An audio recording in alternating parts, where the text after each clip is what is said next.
Juan Pablo Meneses, escritor, periodista y viajero de Chile. Bienvenido a Cambio, ¿cómo estás?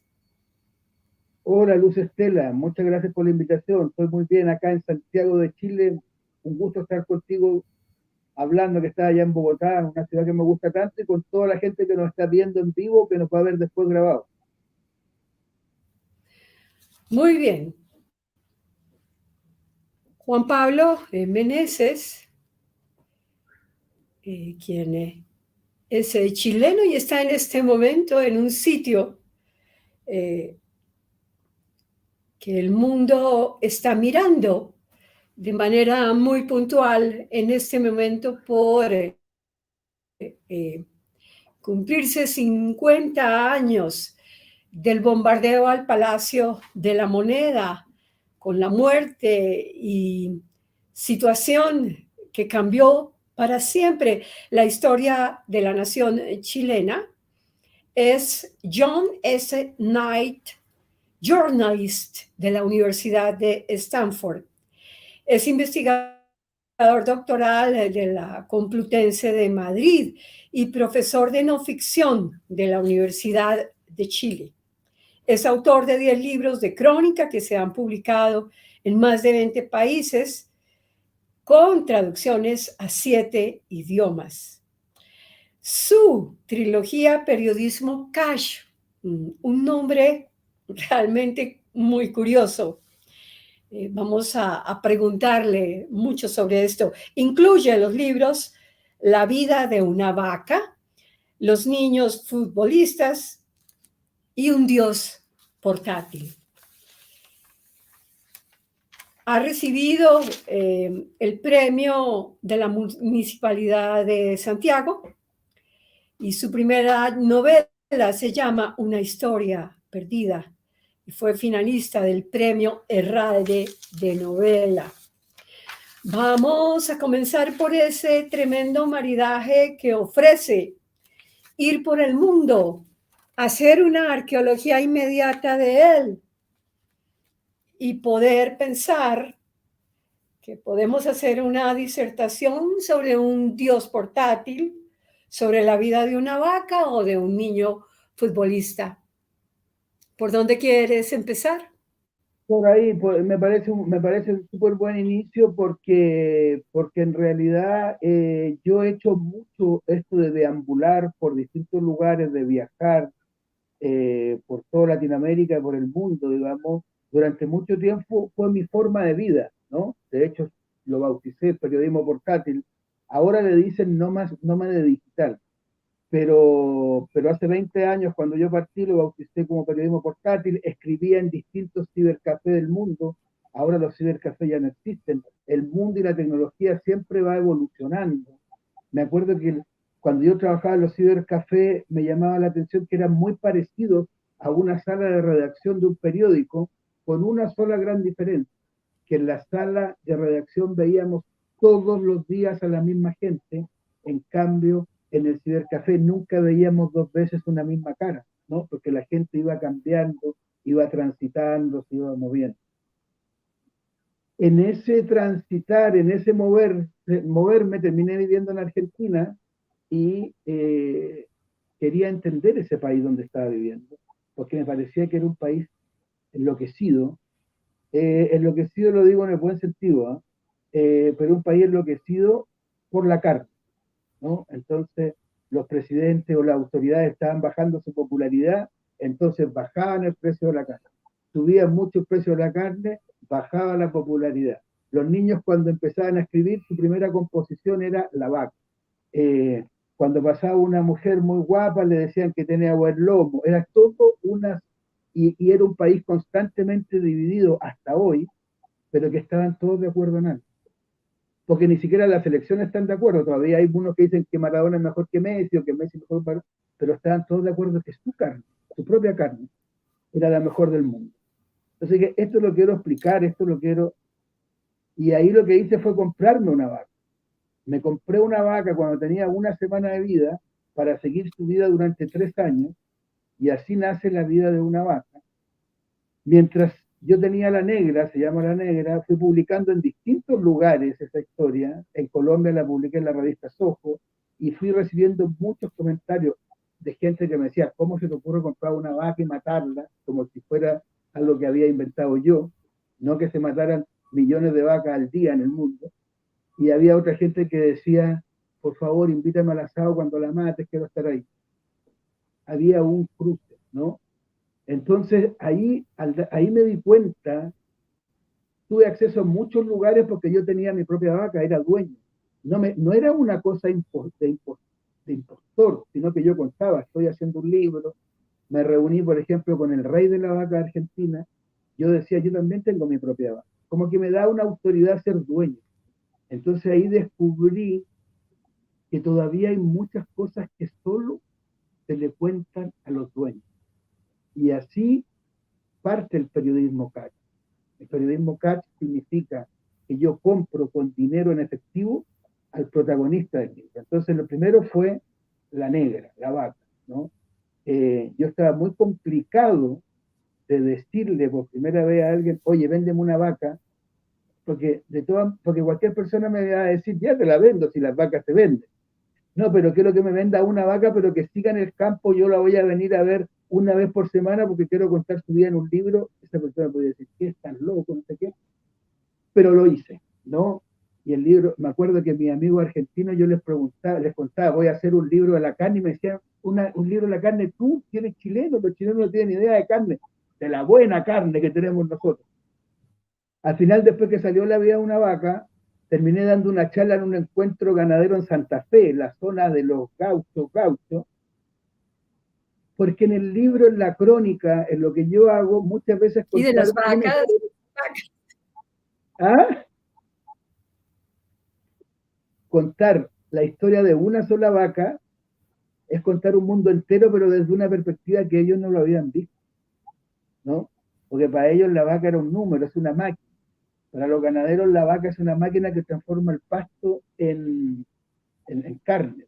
Entonces contar la historia de La Negra, pues. Entonces ya me había comprado un ser animal, que era la vaca, digamos. Entonces después el segundo paso era comprarme un ser humano. Y ahí recorrí toda Latinoamérica, visitando campos de fútbol deportivos, porque había una cosa que yo quería entender, así como en Argentina quería entender a ese país enloquecido por la carne, en Latinoamérica quería entender a este continente enloquecido por el fútbol, donde el negocio de moda consistía en comprar niños muy jóvenes para llevárselo a Europa. Y entonces ese fue mi segundo proyecto. El segundo proyecto significó recorrer toda Latinoamérica buscando un niño futbolista para vender a España. Y recuerdo que era muy complicado también la primera vez que tenía que decirle a unos padres en cuanto me vendes a tu hijo. Yo tengo dos hijos chicos, de 1 y de 3 años, y no me gustaría que alguien golpee la puerta de mi casa y me diga en cuánto me vende a tu hijo. Pero yo lo tuve que hacer como autor de este proyecto, y claro, yo estaba funcionando con mi lógica, con mis prejuicios de alguien que es una situación más o menos acomodada, que trabaja, que escribe, que viaja por el mundo. Lo estaba mirando desde ahí, pero cuando por primera vez le dije a un padre, ¿en cuánto me vende a tu hijo? Mi sorpresa fue que ellos no se enojaban, ni llamaban a la policía, ni se preocupaban, sino que por el contrario, les brillaban los ojos, me invitaban a sus casas, me mostraban videos, me mostraban álbumes de fotos como si fuera el manual de una heladera, y fue también un viaje alucinante. Ese fue Niño Futbolista, que fue un libro que terminé dando una charla en Holanda, en la FIFA, en el Sindicato Mundial, y recuerdo en Colombia, por ejemplo, en Cali, haberle preguntado a un niño, ¿qué esperas del fútbol? Porque hay un video de Maradona cuando Maradona tiene 5 años, 6 años, 7 años, juega en Cebollita y le dicen, ¿qué esperas del fútbol? Y él dice, ser campeón del mundo. En cambio, ahora los niños lo ven el fútbol distinto, no lo ven tanto como que quieren ser campeón del mundo, sino que ven qué cosas se pueden comprar. Y nunca me olvido de un niño que en Cali me dijo, yo espero del fútbol poder comprarle un salón de belleza a mi madre. me pareció increíble, pero por otro lado, claro, un niño que ya ve el fútbol como una opción de trabajo. Entonces de ahí la trilogía en la cual yo me demoré 17 años, te la voy a contar en 7 minutos, pero en 17 años que me demoré en hacer todo este proyecto porque los libros iban apareciendo. Tómate todo el tiempo que quieras porque esto es un ejercicio muy interesante y profundo. Claro, Continúa. obviamente, sí, obviamente,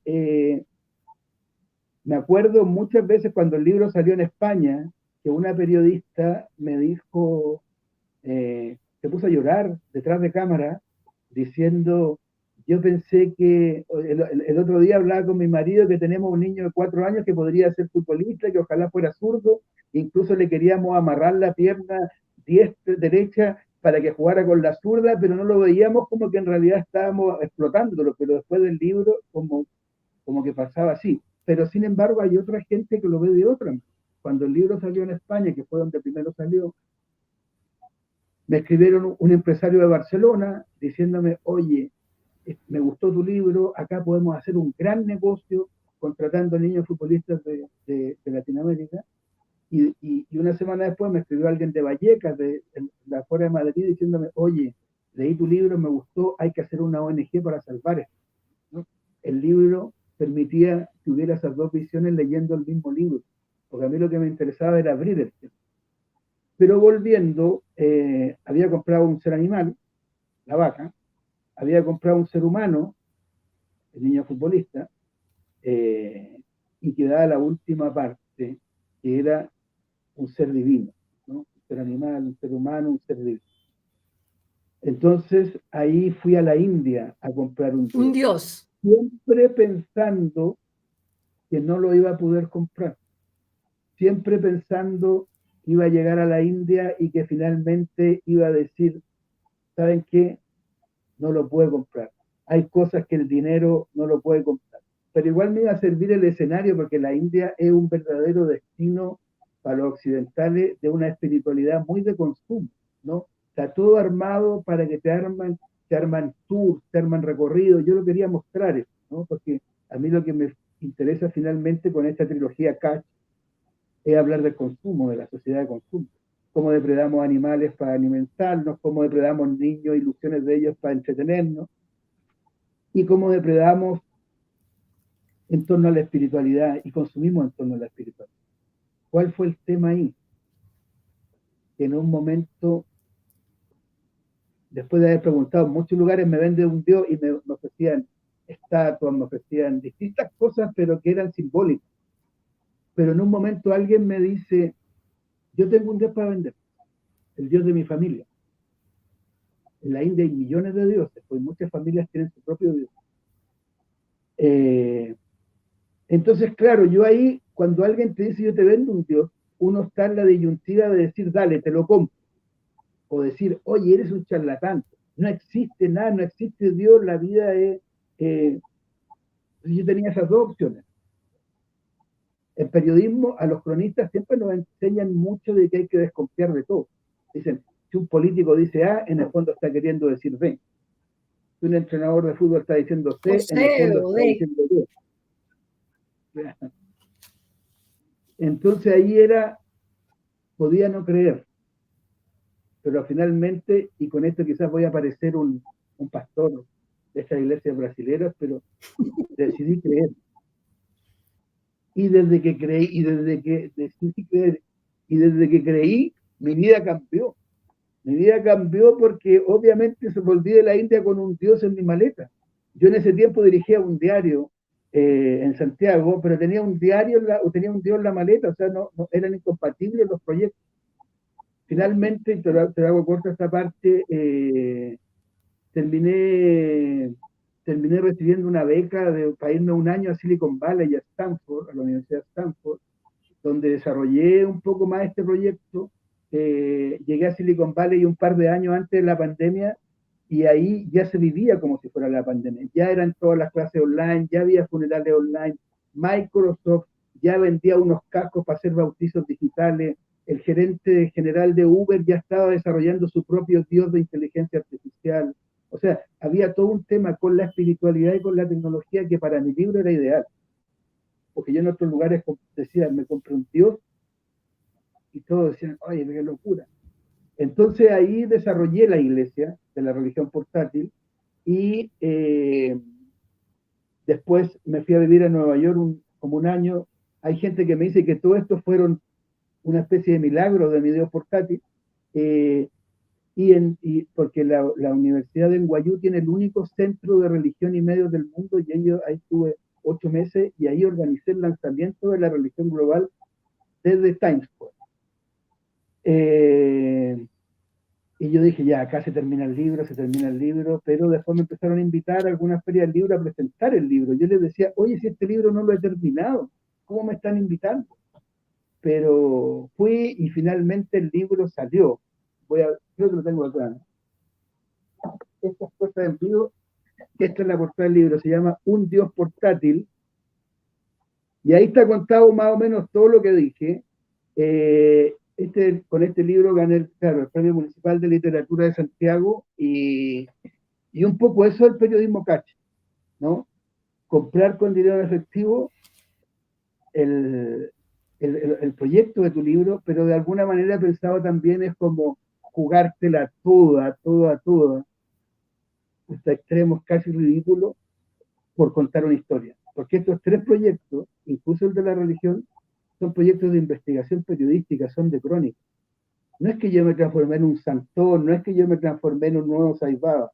Había gente que me lo decía, sobre todo cuando lancé la religión en Times Square y llegó gente.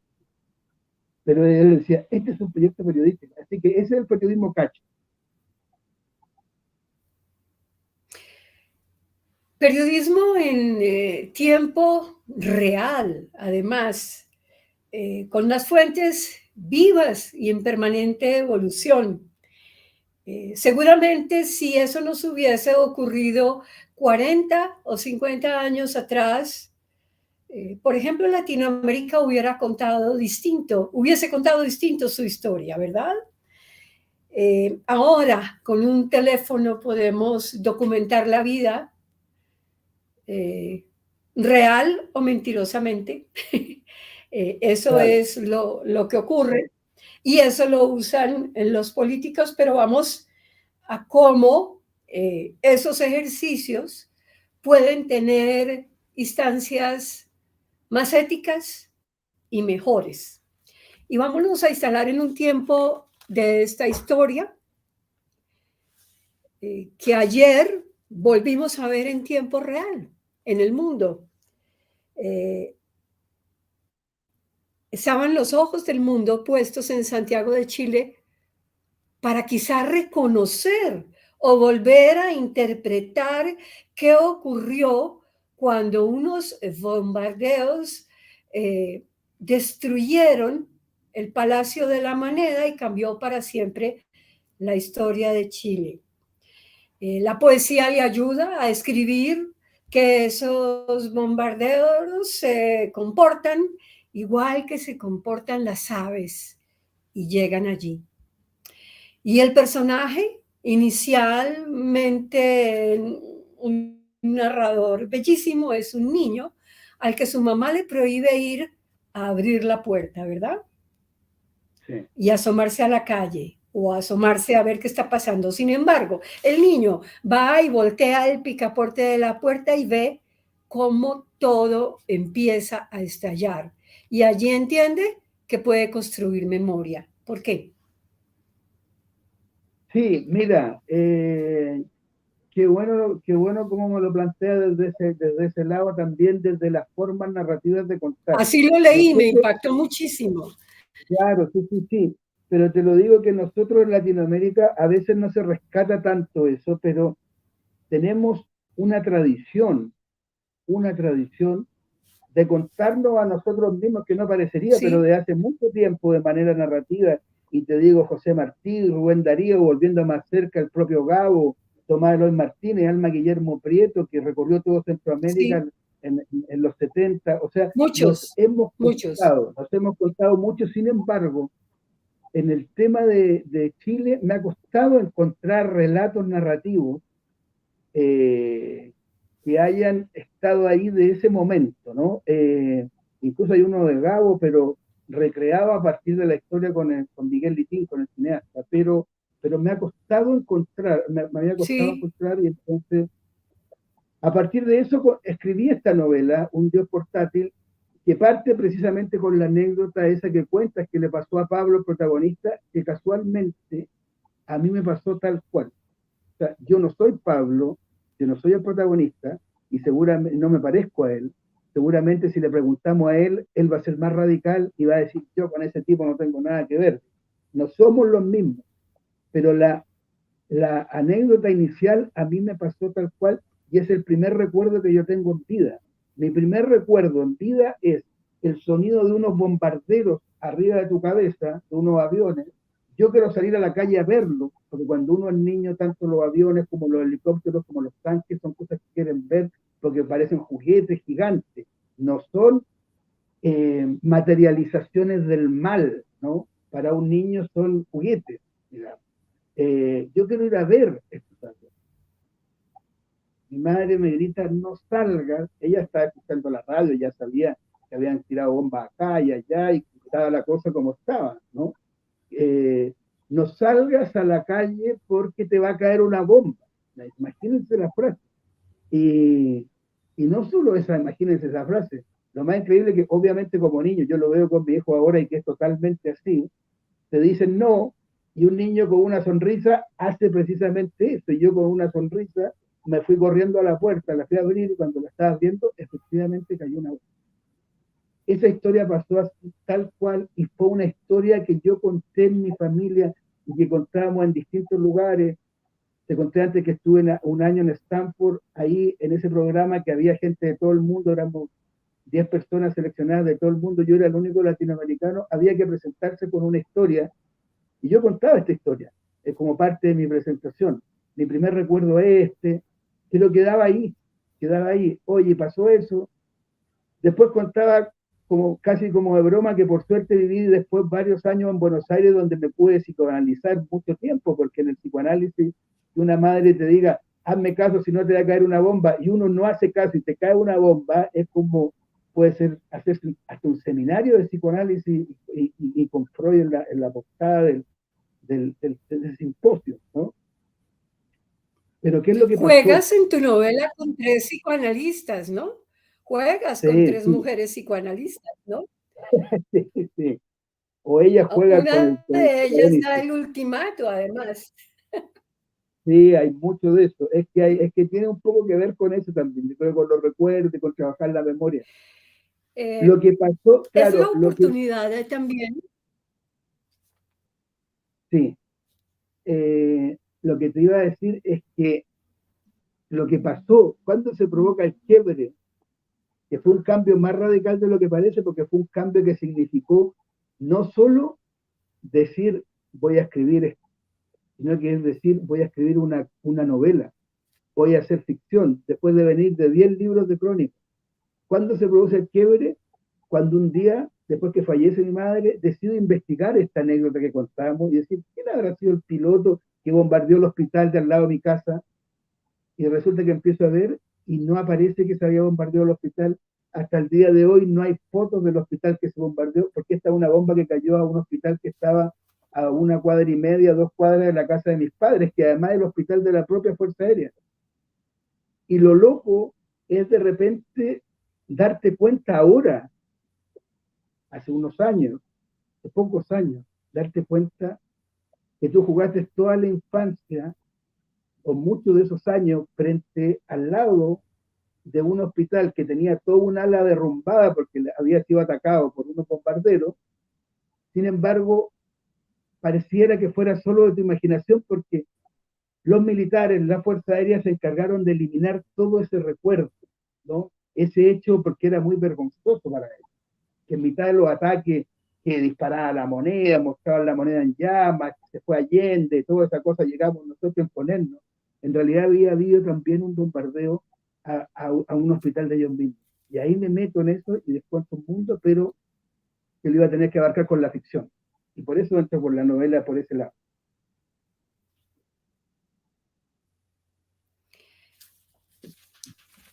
En algún momento de esta novela, pero también de su recorrido por Latinoamérica y por Hispanoamérica, hace una elaboración sociopolítica de sus orígenes y de lo que ha ocurrido en los continentes donde ha habitado, en América y en Europa, particularmente en España. Y esto le da la oportunidad, por ejemplo, para mirar desde afuera cómo su propia ciudad, Santiago de Chile, es una ciudad desigual. ¿Por qué? Y lo plantea contundentemente hoy. Y eso coincide con las crónicas periodísticas y con las investigaciones de hoy. Santiago, una ciudad desigual. Claro, lo que pasa es que Santiago es una ciudad que cambió mucho después de los bombardeos. Esos bombardeos no solo estaban destinados, o sea, el mundo conoce y habrá visto de nuevo, y las nuevas generaciones quizás vieron por primera vez el palacio en llamas de su propio país bombardeado por su propia fuerza aérea y todo eso, ¿no? Pero ese día se bombardearon distintos puntos de la ciudad. Podríamos decir que fue un bombardeo a Santiago, no fue un bombardeo a La Moneda, fue un bombardeo a Santiago. Y desde barrios populares a zonas acomodadas, se cayeron bombas en distintos lugares, y eso es algo que no se debería dejar de mencionar, digamos. Después, y ese bombardeo no era solamente una táctica militar, no era solo un ejercicio de decir, como decían después la Junta Militar, que en la Guerra Civil Española se habían demorado 4 años, 3 años, 4 años en eliminar el comunismo. Nosotros nos demoramos 6 minutos con el bombardeo, ¿no? No era solo eso, era también instalar un modelo económico, un modelo de sociedad que era además muy segregado, ¿no? Entonces quedaron grandes barrios con, con, alguna, con algún estilo de vida, y otros grandes barrios con otros estilos de vida. Una ciudad casi, te diría, amurallada, una ciudad en guetos, una ciudad que se transforma en una ciudad muy, muy desigual, porque en Latinoamérica en general nosotros podemos ver pobreza casi en todos los lugares. En Santiago hay lugares amplios, grandes, donde no hay pobreza, y la gente pobre que se ve es la que entra a esos lugares a trabajar, un poco como pasaba con el apartheid en Sudáfrica, que entran alguna hora a trabajar y alguna hora se tienen que ir, ¿no? Ese modelo también se instala en ese momento. Entonces la novela explora ese tema, lo explora y lo analiza. Siempre una clave muy latinoamericanista. Yo no quería, una de las cosas cuando dije voy a escribir una novela, como fui tan fan del boom, como fui tan fan de Gabo, de Vargas Llosa, de José Donoso, de Carlos Fuentes, decía, no quiero hacer una novela latinoamericana, asociada a novela latinoamericana. Pero lamentablemente me terminó saliendo una novela súper latinoamericana. Y me alegra ahora estar hablando contigo en Colombia y que la novela se haya editado en Colombia. La próxima semana voy a México, que la novela se editó en México. Vengo de haber estado en Argentina y la novela se editó en Argentina. En noviembre voy a Perú, que se editó, o sea, eso me gusta, ¿no? Pero contando la historia un poco de lo que pasó en Santiago. Ahora, parte de la desigualdad también, y no solo me refiero a económica, sino que también tiene que ver con el tema de la impunidad. O sea, muchos de los pilotos, todos los pilotos, nunca se supo quién eran, ¿no?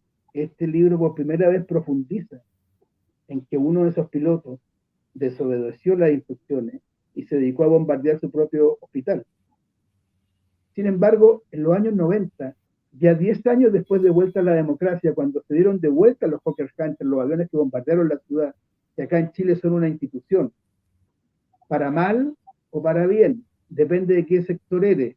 ¿no? Este país dividido además ideológicamente, sobre todo, todavía hay mucha gente y ahora hay una especie de auge del pinochetismo, ¿no?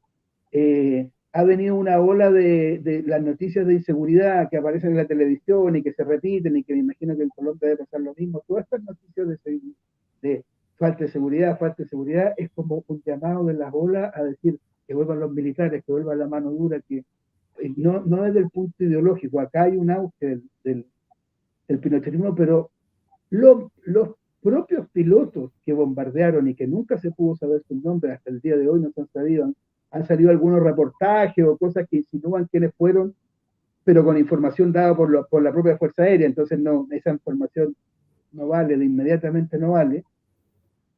Pero cuando se dieron de baja, los propios pilotos que bombardearon Santiago, 30 años después, hicieron el último vuelo por la ciudad, ya en democracia,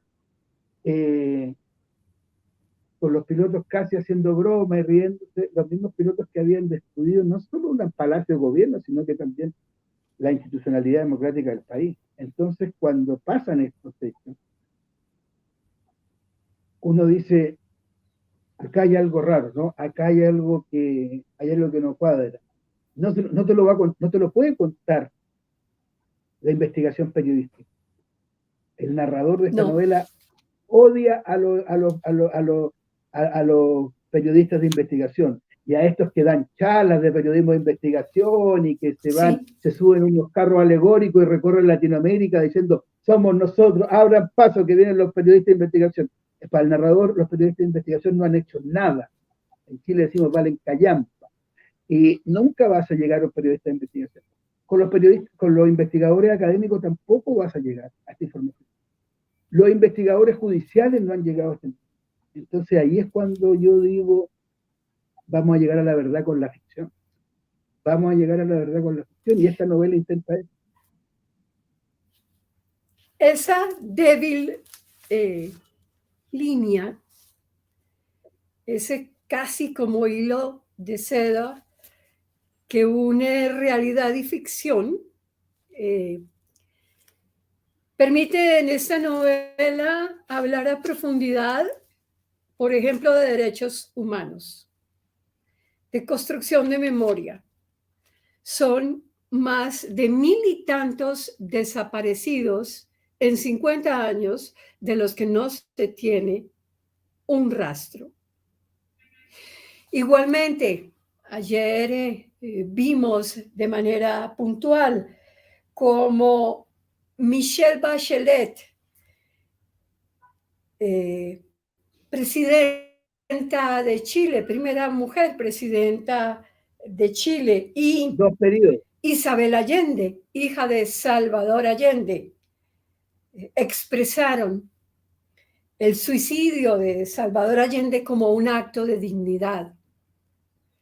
Tiene Chile que seguir pensando en buscar a quienes pudieron ser su futuro.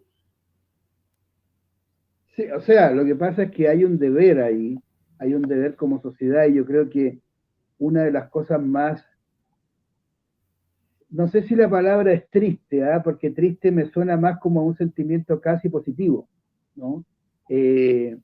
Pero una de las cosas más terribles que ha pasado esta semana, es que ni siquiera se pudo hacer una declaración mínima entre todo el arco político de decir, esto no está bien, esto que pasó no está bien.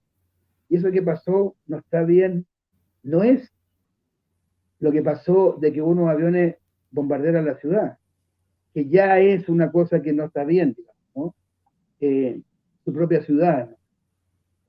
Sino que los miles de desaparecidos, los cientos de miles de torturados, de detenidos, todo el abuso de poder, una dictadura oscurísima, que, Sí, que está en el ranking mundial de los peores tiranos de la historia, digamos, ¿no? Pero aún así no se pudo armar. Es una, es un disparate. No se pudo armar una cosa mínima de estar en contra de eso que pasó. Entonces, claro, no se puede abandonar esa búsqueda, esa causa. Y a veces, cuando uno incluso se llega a plantear, oye, pero si no van a aparecer nunca, incluso ahí es cuando uno debería reforzar más no abandonar esa búsqueda. O sea, o por lo menos no olvidar que hay 1.500 personas que desaparecieron. O sea, que no está, es que es muy loco de decir y seguramente hay países donde estos números pueden sonar. En Guatemala se habla de 300.000, ¿no? En Colombia debe haber otros tantos, pero lo que pasa es que acá se ha ideologizado tanto. O sea, alguien para que no le toquen sus ahorros previsionales, digamos, o alguien para que no le bajen los impuestos, no le suban los impuestos, dice, oye, estaban bien desaparecidos, porque se transforma como una cosa ideológica, ¿no? Se transforma como una causa a debatir. ¿Quieren que estemos en desacuerdo con que hubo desaparecidos? Ya, estamos en desacuerdo, pero ustedes tienen que bajar los impuestos 2%. Imagínate el debate, imagínate la estructura mental de la sociedad que llega a ese debate. Y en el fondo eso es lo que ha terminado pasando acá, porque el bombardeo también instaló un modelo económico muy a todo dar, o sea, Claro. muy de la economía es lo que más importa, que ha llegado a instalar un debate desde esa perspectiva. ¿Quieren que rechacemos los abusos de los derechos humanos? Bueno, entonces ustedes tienen que cambiar la reforma tributaria que están planteando, ¿no? Entonces, un poco la novela se hace cargo de eso. A ver, estas cosas van pasando más sutil dentro de la novela, ¿no? El marco donde se juega. Una de las cosas de las que yo quería escapar también es que siento que mucho relato sobre dictaduras, sobre cosas tan sobrepolitizados, de un lado a otro, y de repente uno casi puede ir leyendo y recitando con en voz alta la propia canción. O sea, creo que acá no aparece mencionado Silvio Rodríguez en una parte, por decírtelo de alguna manera, y sí aparece mencionado otro tipo de música y otro tipo de banda. A mí me encanta Silvio en todo caso, ¿eh? Pero lo planteo como una metáfora de lo Sí, que... sí. Bueno, Pablito escribió una canción que él mismo dijo que le había salido, como decimos en Colombia, de una. Yo pisaré las calles nuevamente. ¿La recuerda? Sí, claro, por supuesto. De lo que fue Santiago Ensangrentado. Bueno, sí. Y en una hermosa plaza liberada me detendré a llorar por los ausentes. Sí, Pablo, eso el triste. personaje de esta novela, sentía, sí, Pablo, el personaje de la novela, sentía que debía hacer un relato en primera persona, que podía ser más cercano y directo, aunque él no fuera protagonista de esta primera persona. Es lo que le otorga también autonomía al ciudadano que la lee hoy. Claro, sí, lo que pasa es que, mira, lo que yo intenté, es que todo lo que yo te he hablado ahora, yo lo hablo como autor de la novela, pero a diferencia de la crónica, todos mis libros, este que te nombré, El Dios Portátil, todos mis libros han sido en primera persona. Entonces, en la no ficción, el protagonista, el narrador y el autor eran la misma persona.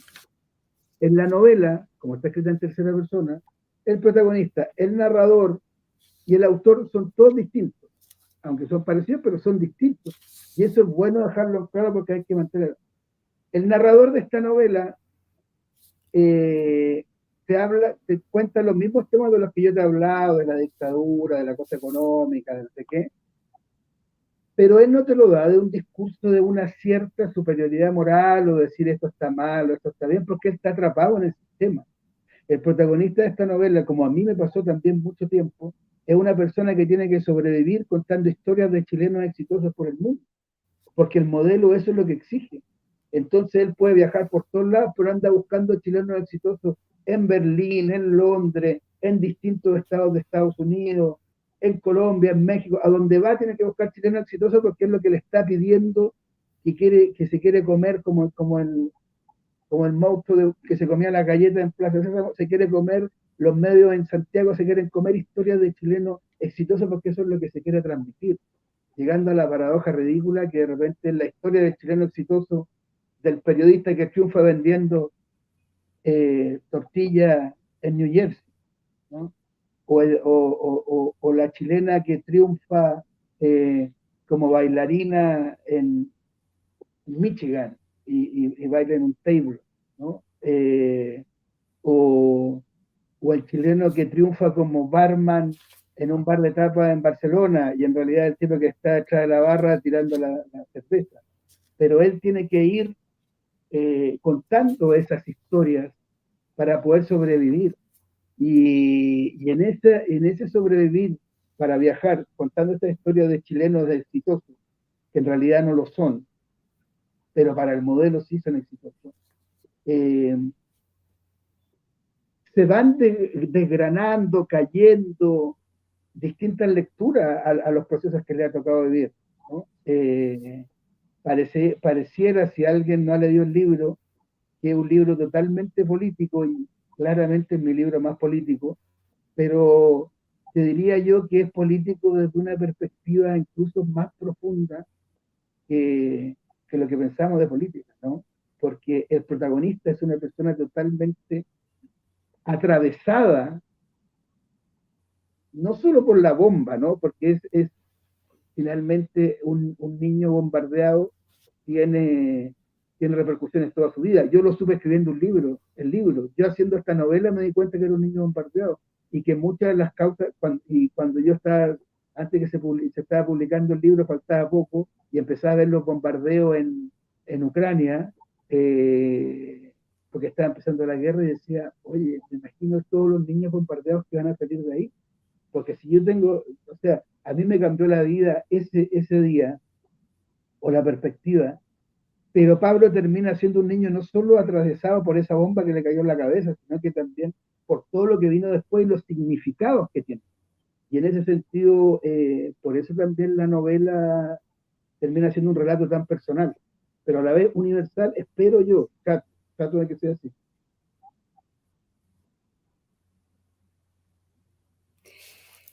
Los ataques aéreos sobre la población civil son como un balazo. Puedes sobrevivir, pero no te quedará una huella para siempre. Si el que estaba abajo de los ataques es un niño que escucha el vuelo rasante del bombardeo y luego la descarga del explosivo y todo retumba y él cae al suelo, la consecuencia psicológica será profunda, tan honda que nunca se va a borrar, aunque creas que se borró. Es un mensaje de futuro. Los niños deben aprender esta historia.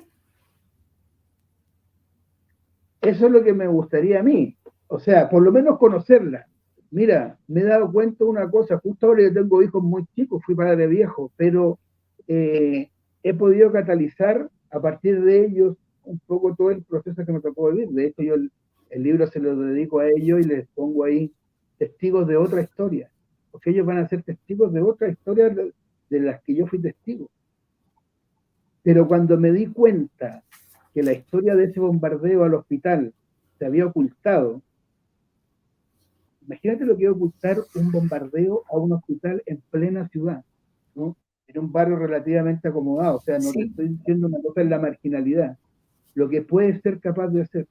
Cuando me di cuenta que no había nada de ese bombardeo, pero yo lo tenía en mi memoria, yo fui testigo. y no solo fui testigo, sino que por algo estaba ahí.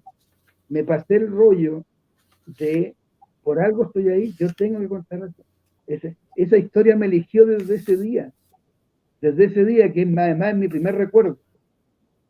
Desde mi primer recuerdo, casi sentía que recibí el mandato de esta historia tienes que contarla, por algo te pasó, ¿no? Entonces, pero eso lo vine a ver después. Pero para los niños, para las nuevas generaciones, es un tema importante. De repente hay padres que están discutiendo y dicen, oye, pero no discutamos porque están los niños, como diciendo, ellos van a quedar con toda esa información adentro. Pero cuando se bombardea una ciudad, cuando hay estos políticos muy trascendentales, no hacemos ese razonamiento, no decimos, oye, escondan los niños, oye, vamos a bombardear la ciudad, escondan los niños, decimos, oye, vamos a pelear, oye, con tu mamá vamos a pelear, así que vayan a una pieza para que no nos escuchen. Pero cuando se arrasa, no está esa mirada, y en ese sentido me gustó darme cuenta del valor que tiene eso que tú planteas, ¿no? De que los niños son parte de la historia desde siempre. No solo porque tengan un carnet de identidad, un pasaporte de chico porque les permita viajar, sino que son parte de la historia porque son los que van a transmitir después la historia, los que vienen detrás de ellos, los propios hijos.